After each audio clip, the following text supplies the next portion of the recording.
Hello everyone, कैसे हो आप सब लोग। मार्केट ओपन हो चुका है। ओपन होते ही थोड़े बहुत रेड कैंडल तो मार्केट ने बनाए हैं, लेकिन ओवरऑल अपना यहाँ पे बाई करने का प्लान है। थोड़ा बैंक निफ्टी में देखना पड़ेगा कहीं ये क्लोजिंग प्राइस का ब्रेकडाउन ना हो जाए, क्योंकि अगर एक बार ब्रेकडाउन हो गया तो उसमें क्या हो जाएगा, मार्केट में हल्का फुल्का पैनिक क्रिएट हो सकता है। तो अभी हल्का सा रुकेंगे अभी, या तो थोड़ा ऊपर जाने देते हैं या फिर छोटा मोटा ब्रेकडाउन के बाद कैसा कैंडल बनाता है उसके बाद ट्रेड बनाएंगे। अभी यहाँ पे हल्का सा रिस्क नजर आ रहा है, क्योंकि कंटिन्यू मार्केट ऊपर जा रहा है। अगर यहाँ पे सपोर्ट लेके ऊपर जाएगा तो दूसरे लोग भी बाई कर सकते हैं, तो ऐसे में वेट करना यहाँ पे ठीक रहेगा। डायरेक्टली एंट्री नहीं लेते हैं। वैसे अभी अपना प्लान तो बाय करने का, लेकिन थोड़ा बैंक निफ्टी को देख लेते हैं। तो यहाँ पे हम ट्रेड करना शुरू करेंगे। हल्का फुल्का रिजेक्शन हम एक्सपेक्टेड कर रहे थे, वैसा समथिंग आ चुका है। अब यहाँ से और नीचे मार्केट नहीं जाना चाहिए। ये जो ग्रीन कैंडल बन रहा है यहीं से मार्केट कंटिन्यू ऊपर चले जाना चाहिए, मुझे तो ऐसा लगता है। एग्जैक्टली ऐसा ही होगा वो तो कहना मुश्किल है, लेकिन मेरे अकॉर्डिंग ऐसा ही होना चाहिए। तो यहाँ पे हम एंट्री मार्केट के अंदर लेने वाले हैं, बाय हम यहाँ पे करेंगे। सबसे पहले अपना बैंक निफ्टी में पोजीशन ऐड कर लेते हैं। 1050 क्वांटिटी ऐड करेंगे। सेकंड पोजीशन बना लेते हैं सेम क्वांटिटी के साथ। आज अपना सेंसेक्स में एक्सपायरी भी है, तो एक डर बना रहता है कहीं मार्केट साइडवेज ना हो जाए। लेकिन साइडवेज तब होगा अगर मार्केट में हमें सेलिंग देखने मिलता है। अगर बाइंग यहाँ पे आता है तो मोमेंटम रहेगा, अगर सेलिंग आता है तो मे बी सेंसेक्स में आपको साइडवेज मोमेंटम देखने मिले। और हम यहाँ पे बाय कर रहे हैं, तो अगर हमारे अकॉर्डिंग मोमेंटम होता है तो साइडवेज होने के चांसेस बहुत कम है। तो यहाँ पे ऐड करेंगे 840 क्वांटिटी, और निफ्टी में ऐड कर लेते हैं 1275 क्वांटिटी। तो अभी हमें ट्रेड बनाते कुछ प्रॉफिट नजर आना शुरू हो चुका है। बात करते हैं कि यहाँ पे हमने बाइंग मार्केट के अंदर क्यों किया है। इसमें सबसे बड़ा क्वेश्चन ये होता है कि सर हम कंटिन्यू बाइंग कर रहे हैं तो कब तक मार्केट के अंदर बाइंग कर सकते हैं। देखिए, जब तक आपको डायरेक्टली कोई पैनिक नजर ना आए, कोई बड़ा गैप डाउन ओपन हो गया, कोई ब्रेकडाउन वगैरह हो रहा है, ऐसा अगर समथिंग नहीं होता है तब तक हम मार्केट के साथ चल सकते हैं। दूसरा, आपको चार्ट वगैरह के अंदर देखना होता है। जैसे हमने बैंक निफ्टी के चार्ट को देखा है, यहाँ पे आपको क्या नजर आएगा, पॉजिटिव मोमेंटम हुआ, काफी अच्छा मोमेंटम दे रखा है मार्केट ने। तो ऐसे में डाउनसाइड के बायर को तो अपना हम टारगेट नहीं बना सकते, क्योंकि वो ऑलरेडी अच्छे प्रॉफिट में बैठे होंगे, और जो प्रॉफिट में होते हैं उनको हम हाथ नहीं लगाते। यहाँ पे बायर हो सकते हैं जो हमारे लिए इंपॉर्टेंट होते हैं, लेकिन यहां पर भी अगर किसी ने बाय कर रखा ना, उसका एसएल रहने वाला है 59,000 के नीचे। अब ये बात हमें कैसे पता चलती है, देखिए क्या होता है, अगर आपने भी यहाँ पे कोई पोजिशनल ट्रेड बनाया है तो आपका जो एसएल मिनिमम रहने वाला है, देखिए आपका एसएल और भी बड़ा हो सकता है, लेकिन मिनिमम अगर आपका एसएल रहने वाला है तो वो कहीं ना कहीं 59,000 के नीचे रहने वाला है। तो इन बायर को भी डायरेक्टली टारगेट नहीं बनाया जा सकता जब तक ये लेवल क्रॉस ना करे। जैसे हमने एनालिसिस में डिस्कस किया था कि अगर कोई बड़ा गैप डाउन ओपन हो जाता है उसमें तो देखिए बात अलग रहेगी, उसमें पैनिक क्रिएट भी हो सकता है। लेकिन अगर छोटा मोटा गैप डाउन मिल जाए, फ्लैट मिल जाए, गैप अप मिल जाए, उसमें बायर को कोई ज्यादा रिस्क नजर आएगा नहीं। अब देखिए, मार्केट धीरे धीरे करके एसएल वगैरह क्रिएट करके साइडवेज होकर फिर धीरे धीरे बायर को अपना टारगेट बना ले, वो बात अलग हो सकती है। लेकिन जिस प्रकार की सिचुएशन है, इन बायर को भी टारगेट नहीं बनाया जा सकता, इन बायर को भी टारगेट नहीं बनाया जा सकता। मार्केट ऑलरेडी कंटिन्यू ऊपर जा रहा है, ऑल टाइम हाई के ऊपर ही ट्रेड करा है, तो हमारे पास एक ही रास्ता है कि हम मार्केट के साथ चलें। थोड़ा सा क्लोजिंग प्राइस आसपास था तो हल्का सा हमने वेट कर लिया। अब यहाँ पे कोई बड़ा ब्रेकडाउन नहीं होना चाहिए, क्योंकि अगर मार्केट और ज्यादा नीचे चला गया ना यहाँ से, फिर ऊपर आना मार्केट के लिए काफी ज्यादा मुश्किल हो जाएगा। क्योंकि फिर क्या होता है, एक साइकोलॉजी बन जाता है कि इतना मोमेंटम हो चुका है, अब जैसे रिकवरी करेगा तो वहां पे या तो बायर आना शुरू हो जाएंगे, जैसे नीचे जाएगा वहां पे सेलर आना शुरू हो जाएंगे। तो मार्केट वहां से ऊपर चलता है जहां से कोई सोच नहीं सकता कि मार्केट ऐसा कर सकता है।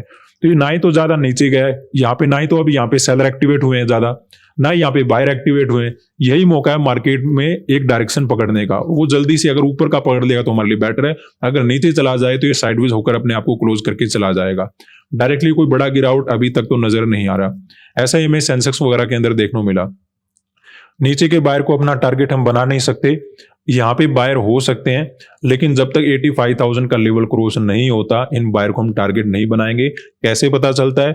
अगर आपने भी यहाँ पे कोई कॉल का पोजीशन बना रखा होगा, आपका भी इतना तो जरूर रहने वाला है कि जब तक ये लेवल क्रॉस नहीं होगा, भले यहाँ पे रिजेक्शन आ जाए, मैं नहीं निकलने वाला। तो इसी वजह से यहाँ पे जो भी बायर बैठे उनको हम डायरेक्टली टारगेट अपना नहीं बना सकते। अब देखिए, कभी कभी मार्केट में कोई गैप डाउन ओपन हो गया ज्यादा, या फिर मार्केट में ओपन होते ही कोई बड़ा रेड कैंडल बन गया, वो बातें अलग रहती है। अभी वैसा समथिंग हमें नजर नहीं आ रहा। छोटा मोटा रिजेक्शन हुआ है, थोड़ा बहुत यहाँ पे कंफ्यूजन क्रिएट करेगा, उसके बाद धीरे धीरे मार्केट ऊपर चलना शुरू कर देगा।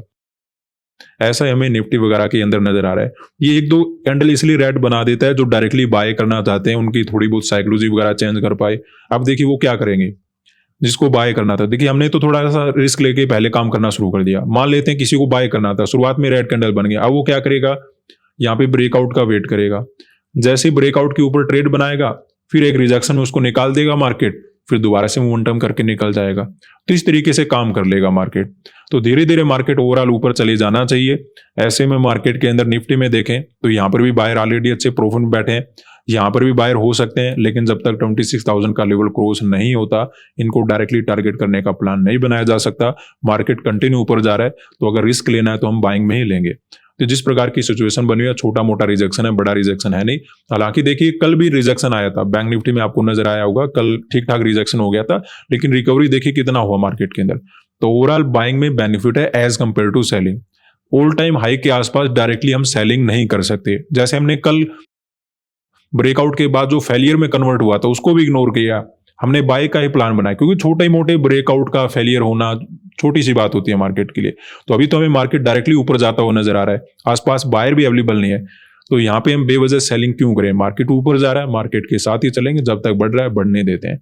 यहाँ पे डरना नहीं है, आराम से बैठे रहो। अगर लॉस वगैरह नजर आता है तो लॉस के अकॉर्डिंग अपनी पोजीशन को हैंडल करो। प्रॉफिट अगर अच्छा बन जाता है, उससे अच्छी बात हो नहीं सकती। तो थोड़ा सा रिस्क लेके काम करना होता है, माइंडसेट को प्रिपेयर करना होता है कि हाँ, हम यहाँ पे ऐसा कर सकते हैं। कभी कभी क्या होता है, हमें डायरेक्शन का भी पता होता है, सिचुएशन का भी पता होता है, लेकिन काम नहीं कर पाते। रीजन क्या होता है कि अंदर का डर हम खत्म नहीं कर पा रहे हैं। हमें लगता है कि जब हमें सब कुछ सही लगेगा ना, तब जाकर हम ट्रेड करेंगे। तो अभी सिचुएशन के अकॉर्डिंग हमने बाय मार्केट के अंदर कर लिया। ओवरऑल मुझे लगता है मार्केट के अंदर मोमेंटम वगैरह हो जाना चाहिए। छोटा मोटा लॉस अभी हमें नजर आ रहा है। तो यहाँ पे अगर हम देखें, अपनी ट्रेड में लॉस इंक्रीज होना शुरू हो चुका है। अब देखिए, जो चार्ट मार्केट बना रहा है, ये थोड़ा सा रिस्की चार्ट होता है। इसमें क्या होता है, देखिए, साथ के साथ में ग्रीन कैंडल बनते हैं, वहीं पे रेड कैंडल बन जाते हैं। ग्रीन कैंडल बनाएगा, वहीं पे रेड कैंडल बना देगा। ऐसा चार्ट चाहे वो डाउन साइड के मोमेंटम में हो, चाहे वो अपसाइड के मोमेंटम में हो, बड़ा खतरनाक होता है। क्योंकि ऐसे चार्ट में डायरेक्शन आइडेंटिफाई करना मुश्किल हो जाता है, क्योंकि यहाँ पे बायर भी आते रहते हैं, सेलर भी आते रहते हैं। अब मार्केट किसको ट्रैप बनाएगा, वो मार्केट ही जानता है। अगर कोई अच्छे अच्छे कैंडल बना रहा है, नीचे जा रहा है, ऊपर जा रहा है, उसमें पता चल जाता है कि कहाँ पे क्या ट्रैप बन चुका है। लेकिन ऐसे चार्ट में ना, ये पता लगाने की कौन यहाँ पे क्या करके बैठा है, थोड़ा सा मुश्किल हो जाता है।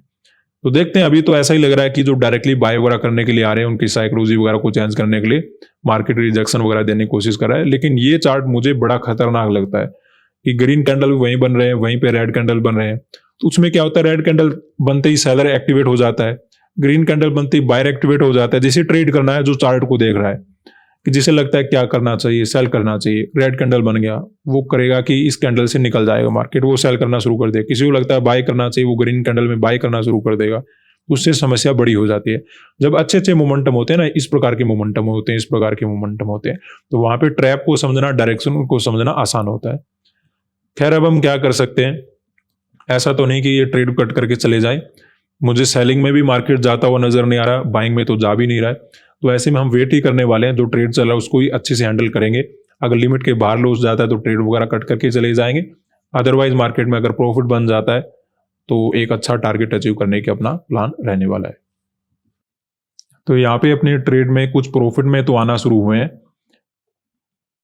बैंक निफ्टी वैसे तो थोड़ा साइडवेज बना हुआ है, लेकिन एक दो ग्रीन कैंडल मार्केट बना रहा है। सेंसेक्स और निफ्टी भी ऊपर चलना शुरू कर चुके हैं। देखते हैं ब्रेकआउट के बाद अगर कोई अच्छा मोमेंटम आ जाता है तो अपनी बात बन सकती है। मुझे तो लगा कि अगर साइडवेज होगा तो बाई चांस सेंसेक्स हो सकता है, लेकिन साइडवेज हो गया बैंक निफ्टी। खैर, ये तो चलता रहता है। अभी भी अगर थोड़े बहुत अच्छे कैंडल बनाएगा तो प्रॉफिट अचीव करना कोई बड़ी बात नहीं होगी। तीनों इंडेक्स एक साथ मोमेंटम करें तो बात बन जाएगी। अगर एक इंडेक्स बिल्कुल ही साइडवेज रहा, दो इंडेक्स में ज्यादा कोई खास मोमेंटम हुआ नहीं, तब मार्केट के अंदर ज्यादा कुछ बनता नहीं। तो अभी तो हम वेट करने वाले हैं, प्रॉफिट वगैरह अपना इंक्रीज होना शुरू हो चुका है। तो यहाँ पे अगर हम देखें, वैसे तो अपनी ट्रेड में प्रॉफिट नज़र आ रहा है, लेकिन ओवरऑल देखिए मार्केट साइडवेज बना हुआ है। मुझे लगता है मोमेंटम के साथ ट्रेड वगैरह को कट करके चले जाते हैं, अदरवाइज बार बार प्रॉफिट कम हो जाता है। अब देखिए अगर कोई फास्ट मोमेंटम रहता तो मे बी हम बैठे रहते। अब ये मार्केट हमें नज़र आ रहा है बिल्कुल साइडवेज, तो ऐसे में कोई बड़ा प्रॉफिट अपना बन नहीं पाएगा। मार्केट ऊपर जाता तो है, लेकिन फिर से रिजेक्शन वगैरह में कन्वर्ट हो जाता है। यहाँ पर भी कोई मार्केट ज़्यादा अच्छे कैंडल वगैरह बना नहीं रहा, और टाइम वगैरह अपना ऑलरेडी काफ़ी ज़्यादा हो चुका है, तो ऐसे में फर्दर ट्रेड को होल्ड वगैरह नहीं करेंगे। यहाँ पे हमने बाइंग मार्केट के अंदर क्यों किया था, क्योंकि जिस प्रकार का सिचुएशन था, डाउन साइड के बायर ऑलरेडी अच्छे प्रॉफिट में बैठे थे, इनको अपना हम टारगेट बना नहीं सकते थे। यहाँ पे देखिए बायर हो सकते हैं, लेकिन जो भी यहाँ पे बाइंग करके बैठा हो उसका एसएल मिनिमम 59,000 के नीचे ही रहने वाला है, तो इसलिए इन बायर को भी टारगेट बनाया नहीं जा सकता था जब तक ये लेवल मार्केट क्रॉस ना करे।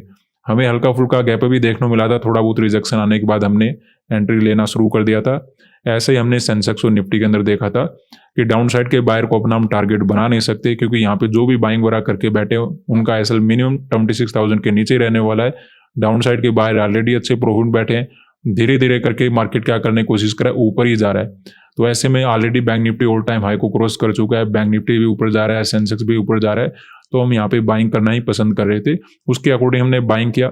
सेंसेक्स और निफ्टी में तो ओवरऑल मोमेंटम आ गया, लेकिन बैंक निफ्टी में कोई खास मोमेंटम हुआ नहीं, तो इसलिए हम यहाँ पे छोटा प्रॉफिट लेकर जा रहे हैं, क्योंकि टाइम काफ़ी ज़्यादा हो चुका है।